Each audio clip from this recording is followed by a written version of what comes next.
என்னம்மா முறுக்கு பார்சல்லாம் உடையாம போகுதாம்மா? இவ்வளோ பொறப்பொறன்னு இருக்கே. ஆமாம்மா, ரொம்ப பொறப்பொறப்பாக இருக்கிறதுனால உடஞ்சி தான் போகுது, கொஞ்சம் கொஞ்சம் உடஞ்சி தான் போகுதான். ஆனால் டேஸ்ட்டாக இருக்குது அப்படின்னு சொல்லியிருக்காங்க. டேஸ்ட்டாக இருக்கும் நல்லா.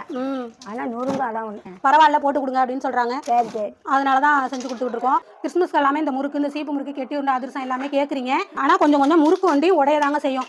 அதனால உங்களுக்கு ஓகேனா வாங்கிக்கோங்க, இல்லைனா முறுக்கு மாவாக வாங்கி நீங்களே செஞ்சுக்கலாம்.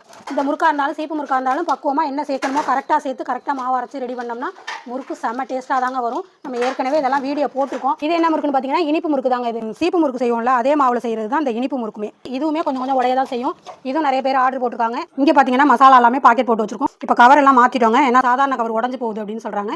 அதனால நல்லா ஹெவியாக இந்த கவர் போட்டாச்சு. சாம்பார் பொடி, இடியப்ப மாவு. அப்புறம் சில பேர் கால் பண்ணால் போக மாட்டேங்குது அப்படின்னு சொல்கிறீங்க. ஹாய்னு ஒரு மெசேஜ் போடுங்க, எல்லாருக்குமே ரிப்ளை பண்ணிடுவோம். அப்புறம் இது வந்து கெட்டி உருண்டை 1 கிலோ பாக்கெட். அப்புறம் எல்லா மசாலாக்கள், மாவு ஐட்டம் எல்லாமே இருக்குது. தேவைப்படுறவங்க மேலே தெரியிற வாட்ஸ்அப் நம்பருக்கு மெசேஜ் பண்ணி வாங்கிக்கலாம். பாய், அடுத்த வீடியோவில் பார்ப்போம்.